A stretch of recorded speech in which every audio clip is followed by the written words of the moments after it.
Good evening, and welcome to SlushHeap, Season 2, Episode 1. We're going to try this again. Tonight's subject matter is writing love stories. Since we're not too sure what our audience is, we're going to try to keep it PG-13 so that nobody can write into us or Google and complain about us. So, at this moment, and by the way, my name is Rudy Fisher. And at this moment, I would like to introduce my co-host, Darcy. Darcy, take it away. Good evening. Welcome to Season 2. Pretty exciting night tonight. After a decent first season, we're ready to get on air again and prove that we can do it even better. And we've recruited 2 people to help us tonight. Of course, Rudy's with me, and next to him is the ever-lovely Harlan Smith. And for anyone that doesn't know Harlan, Harlan is a writer and watercolorist and also quite the comedian. So we look forward to hearing from him quite a bit tonight. And beside him is only the picture, unfortunately, but the voice behind the picture is Carrie Butler, author, romance author, and, well, I'm going to say entrepreneur because she started a couple websites, and she also owns a publishing company where she does, or I'm sorry, not publishing, design company. She does book design, book cover designs, and graphics for the web and stuff like that. So I will let her tell more about that in a little bit. But we'd really like to welcome everyone tonight, and we really look forward to talking all about love. Now, Carrie, I think that we should throw the same question to you.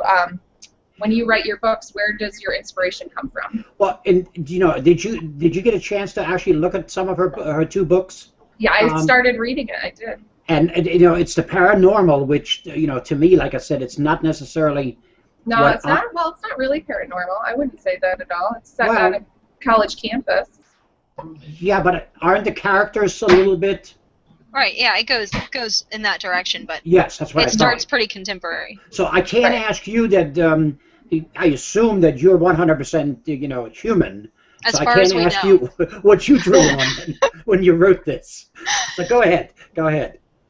I would say pretty much, you know, anything that I've ever come in contact with, you know, movies, TV shows, books, anything that's inspired me on some level, you know, could contribute to my overall, you know, idea of romance or what I wanted to be romance in the story. But there's nothing personal that I'm drawing upon. Like I don't have time for that crap. So. Okay. I didn't mean to get personal, but you know, just when I started reading it, you know, I thought to myself, you know, how do you put yourself in a situation that's not normal?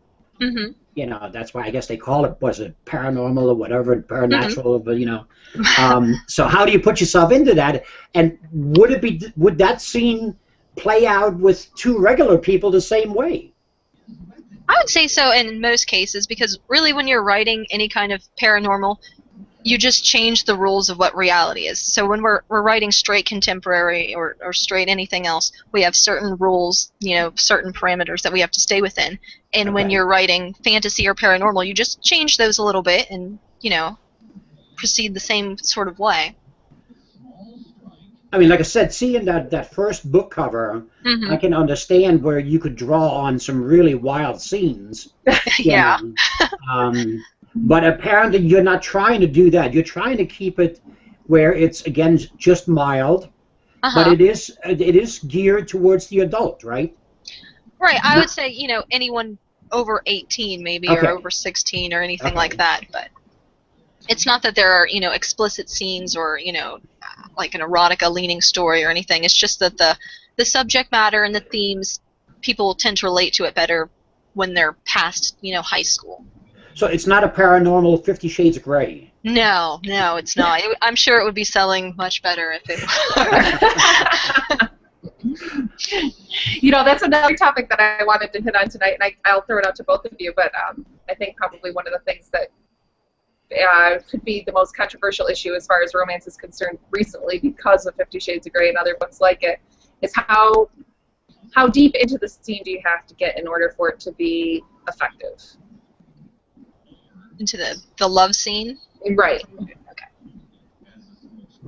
Well, I don't know if you ever answered the fact that in yours, is it the same thing as what Harlan said, you really don't get into the love scene? Well, in my particular series, that we have this obstacle that they have to, sort of overcome. The hero has uncontrollable, like, superhuman strength. So anything that would be kind of physically intimate between them would be potentially dangerous. So what they're doing a lot in this first book is they're kind of exploring their boundaries and seeing what they can do without going there specifically. I've been doing that for 40 years. You and your Well, there you superhuman strength, Rudy. Yes, yes. And, sorry, it just doesn't go away. Well, now we know that the book was based on Rudy. Yeah. It is out. Now, what about you, Carrie? What do you think? I mean, I haven't gotten all the way through your book, so I'm not sure how deep you go with it, but what's your rule?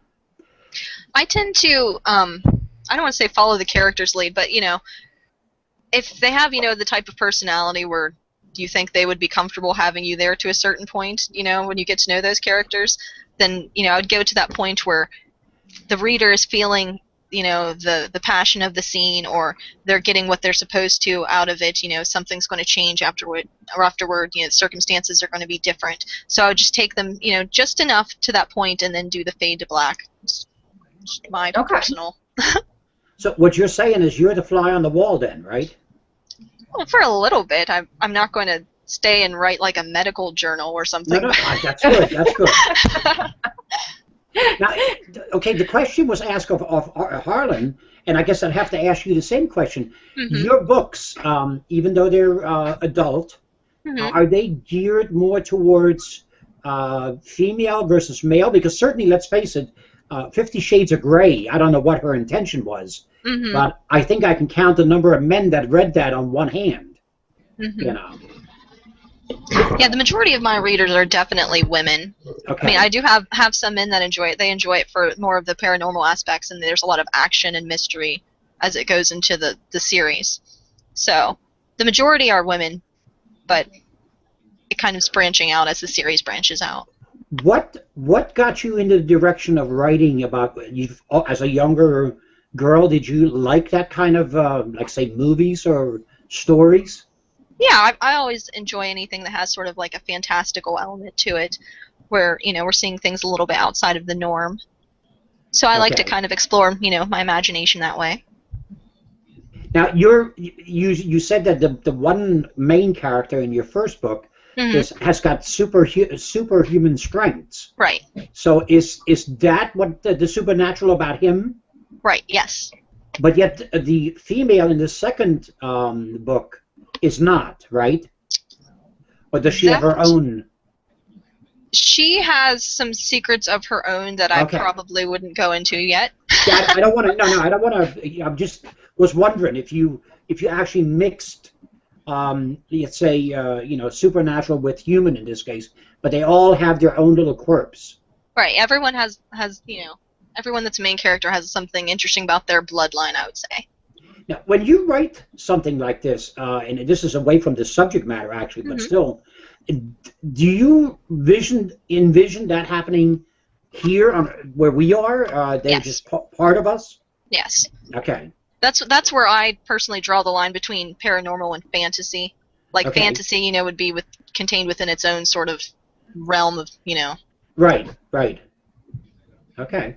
Now, I have a question for you. You started New Adult Alley, NAAlley.com, and so obviously that would be your focus is writing to that, well, not necessarily to that age group, but about that age group. Right.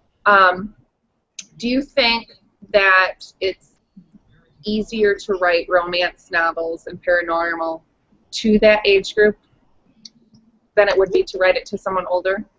Yeah, I would say so. I think that during those sort of, I don't want to call them like experimental years, but, the years where you're just kind of finding your freedom and trying to figure out who you are as a person is a good time that you can, incorporate those other elements in while they're still, exploring things. Right. Harlan, you remember those days, don't you? Several. Yeah, somewhat. There was a lot of paranormal stuff happening, but we're not sure if it was really happening, right? Yeah. Exactly. Exactly. No, I have a follow-up question actually. Both of you write to women, or your main audience is women. Do you think automatically romance sort of signifies the fact that it's going to be women, or is there romance written for men? And if you're going to do that, how would you do it? How would it differ? Carrie, now in your case, it's the opposite, and you're a woman, Mm-hmm. and you're writing for a woman, so it should be fairly easy, I would think, to express yourself where they understand. Mm-hmm.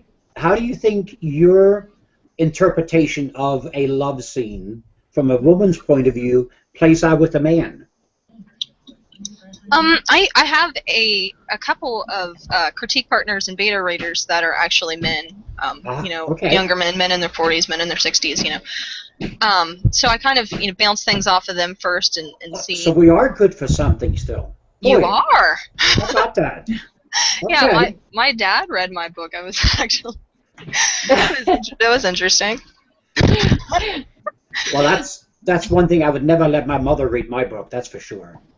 Yeah, I held off for a while, but and it's funny though because he goes into his Bob Evans or whatever, and he tells people about the book and like passes out business cards, and so they've got this 64-year-old non-vet coming up telling them about romance novels, and I think it's awesome. There you go. But particularly the book covers on the card. yes, that's what's the funny part. I love it. But yeah, so I do have some feedback from men, and the second book has a male point of view in it. The male point of view chapter from the hero. Okay. Back and forth. So, and during those, I tend to back off on the descriptions, maybe not write as flowery or as heavy on the dialogue. That was a good way to put it. Yes. Okay. That was a good way. That's what I was thinking about. Okay. Because women have a certain touch when it comes to expressing themselves. Mm-hmm. And I think when you're talking in a man's world, that doesn't, when that goes over, it goes over in the wrong direction, So yeah. That's great. I'll throw the same question at you though. When you write romance, does it automatically mean that you're going to write for a mostly female audience, or is there a way to write a romance that's directed at a man? I don't know if I've ever written directed toward a man, but I mean, some of the men have enjoyed those romance scenes. I just don't go. I kind of stay a little bit neutral as far as writing the romance scenes goes. I don't go too far, into the feelings and everything. Okay. No, because I think that's something that's very interesting is that there's such a stereotype. I mean, when it comes to horror, or sci-fi, or paranormal, I mean, for the most part, you can go either gender, but it seems to be still today, even with how open-minded we're supposed to be as a culture, that romance is directed at women. I mean, it just seems to be like a consistent theme. And I wonder sometimes if there's a way to write a romance where the niche is men. And I don't know. I mean, maybe there's just no answer to that, or maybe it takes a different person to write it. I'm not sure, but I was just curious to see what you guys thought of that. Well, we definitely know women are buying it. Yeah. You do. Women are buying it. Yeah, if you look at like the RWA, the Romance Writers of America, they have a statistics page that breaks down, between men and women and who's writing and who's reading it and the ages and everything. So that's usually pretty interesting to go through the demographics. Okay. Yeah, that would be interesting. Well, probably a larger percentage of women read to start off with. Yeah. Compared to men. I know we all have our excuses why we don't read. Not that we can't read, we just don't read. We rather wait for the video to come out, Yeah. And watch it that way. But at this moment, what I'd like to do is actually give you a little plug. Both of your books, and we didn't even mention the titles of them. If you would do that, and where they are available. Yeah. And Carrie, what about you? Right now I just have Strength out. Strength is the first book in the Mark of Nexus series. It used to be available everywhere, but then I parted ways with my publisher, and those links are all dead now. So I independently re-released it in August, and it's exclusive to Amazon for 90 days. So right now it's just Amazon and Kindle, paperback, and ebook. But the second book, which is Courage, will be available October 15th, and it'll be, you know, Sony, Kobo, iBookstore, everywhere like that. Okay. Excellent.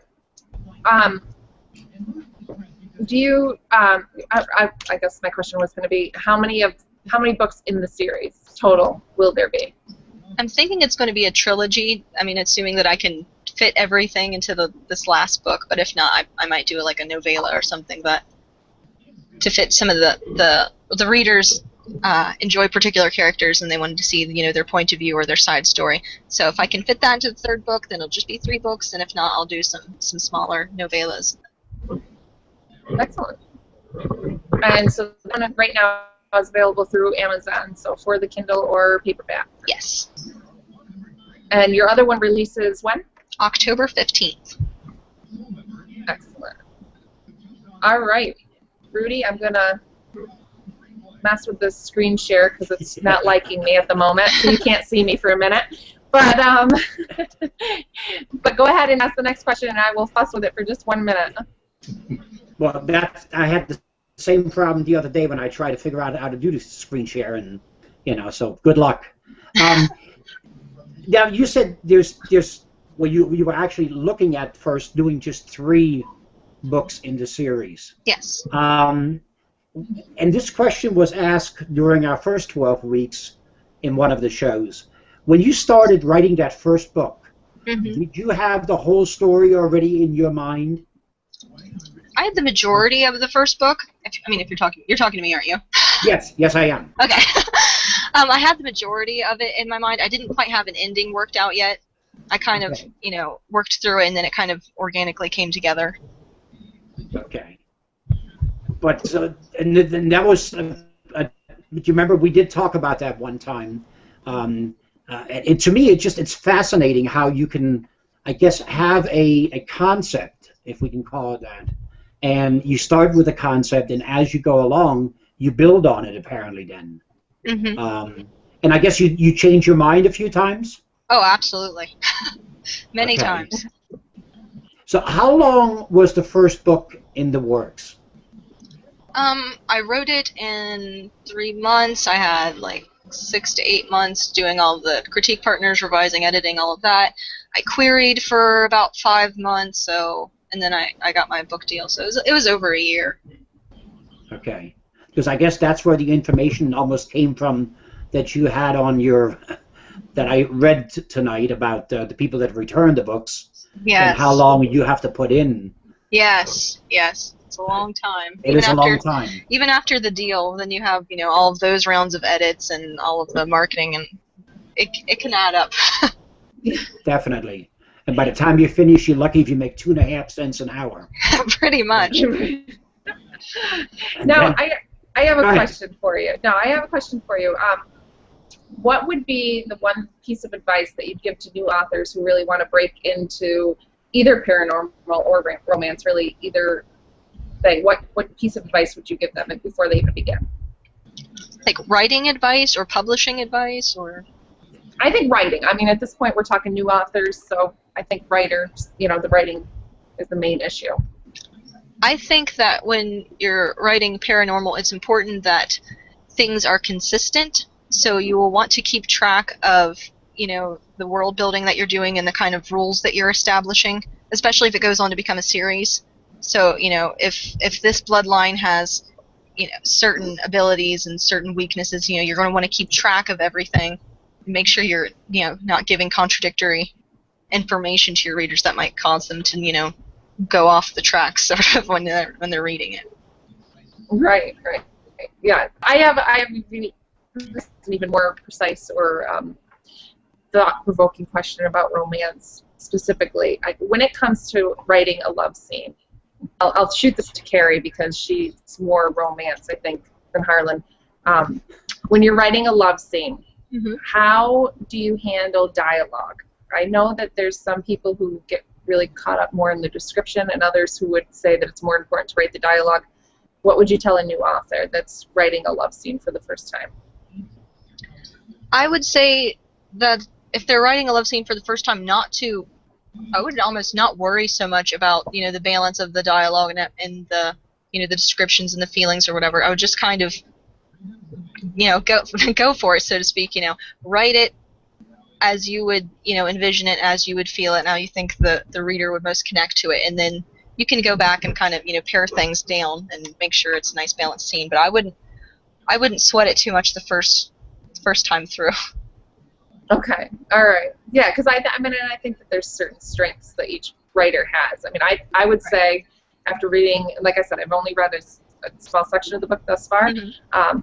But I think that one of your strengths is your ability to write dialogue. I think that there's others that don't write dialogue well.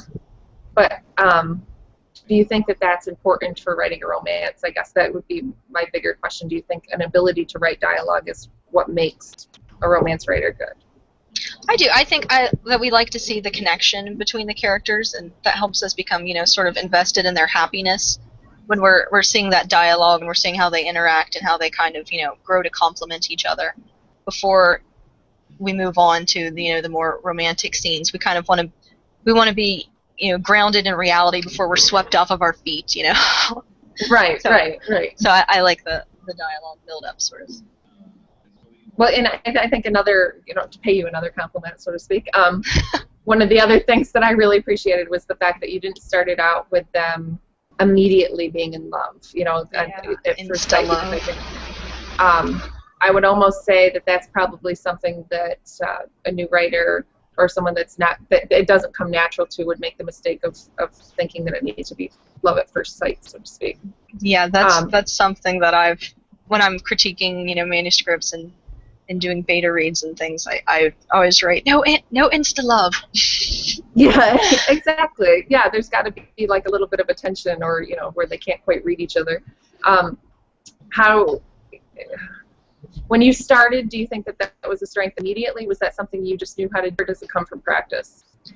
I think that's something that, well, first, thank you for the kind words, but I think that's something that came from being a reader, before a writer. I knew the books that had the insta love that I had read, were sort of felt like puppetry, felt like, we were forcing these characters together, and you don't become invested in them. And when you give, time to kind of make these characters three-dimensional on their own, and they have, goals and needs outside of the romance, you see them as people, and then you cheer for them and you root for them and you want them to come together. So I think it's important that we have other things going on besides, the romance, even though that is the kind of overlying plot that we have going in romance. Right. And I think you actually make a really good point that kind of have to read what you want to write before you write it. I laugh at some of the people who will, say that they're big romance writers, but they're writing sci-fi, for instance, something like that. Darcy, I would be, I would feel bad if I didn't bring this up, but you have written a novel. Was that a romance novel? Investing Undressed? Yeah, it was.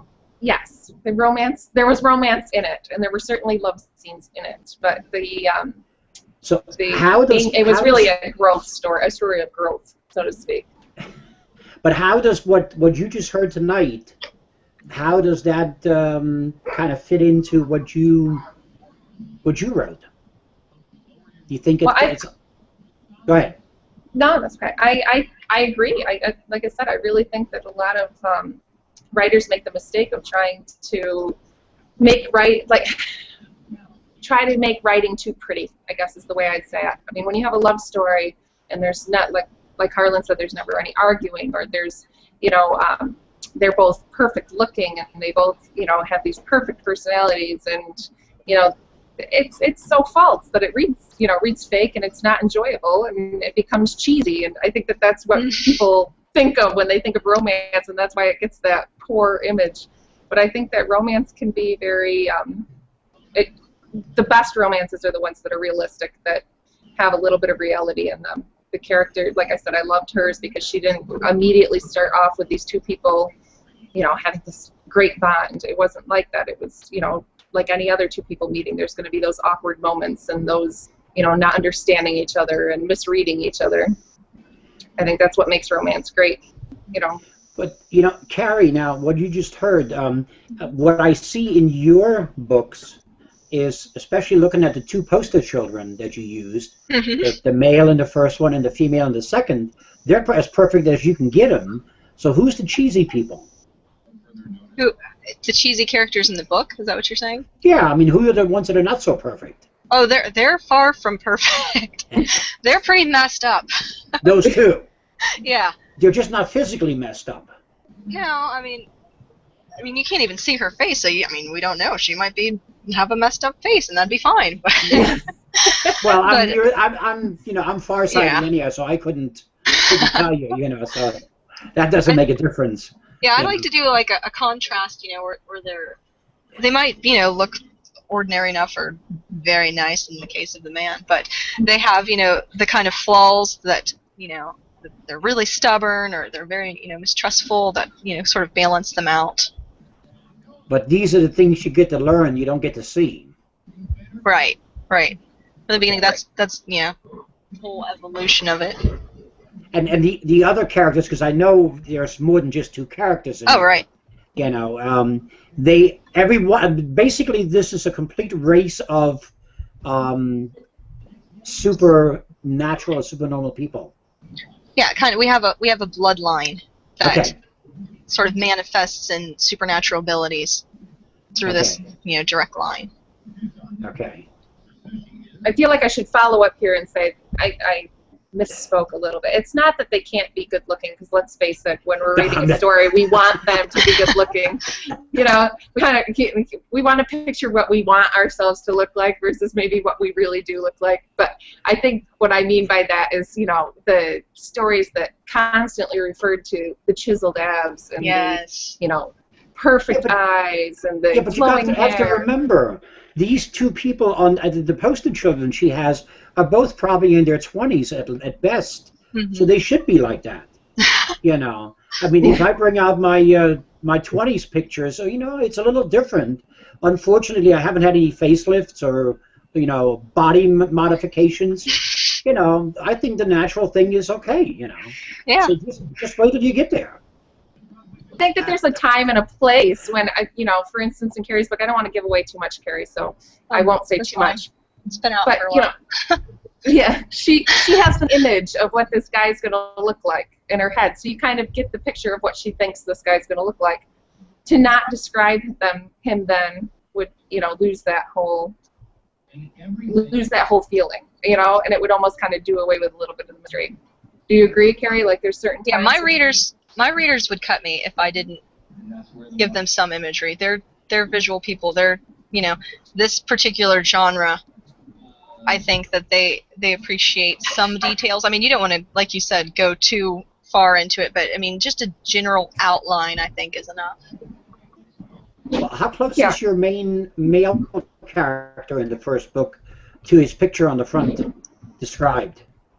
I think he's, pretty close. I don't, get too descriptive, with the muscular structure and all of that, but he has blue eyes. He has, kind of dark hair. Okay.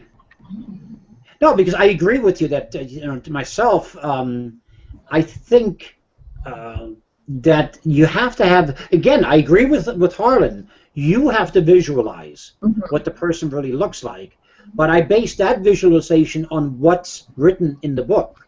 Somewhat, they give me some hints. Yeah. I know when Darcy wrote my book, she was very kind to me because at that time I was still 6'1", when the book was written. Since then I've shrunk 3 inches, broke my neck and everything. But anyhow, she made all my superiors 5'2" and pudgy. And that makes for a hell of a good combination. Who's the boss here? The 6'1" guy or the 5'2" pudgy little guy? So if she didn't do that, you wouldn't get the same thing out of it. And by the way, I've heard from the 5'2" pudgy guys already, and they're not very happy about it. Oh no! I have a problem with authority. Just blame it on me. Darcy, the hour is up, and Yes, as it is. we managed to, have a lot of good laughs, and I want to thank our guests tonight. Carrie, I don't know how many of these shows you've been on. I hope this was one of the better ones. It was. We Thank you tried- for having me. Oh, it's been a pleasure. We try to make it light and at the same time get information out there for those who do want to start up. Let's face it, all of you who have written books started someplace, and we're just trying to help out these people so they get there a little quicker, you know. So I appreciate you coming tonight. Sorry for the confusion of which room we were in, you know.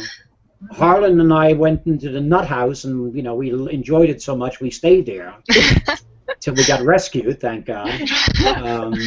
And Harlan, I want to thank you for being on tonight. It's been a real pleasure. Every time I see you someplace, you enlighten me more and more. It really, it's like I played the part of a shaman one time for a wedding, but you know what? You look more the part than I do.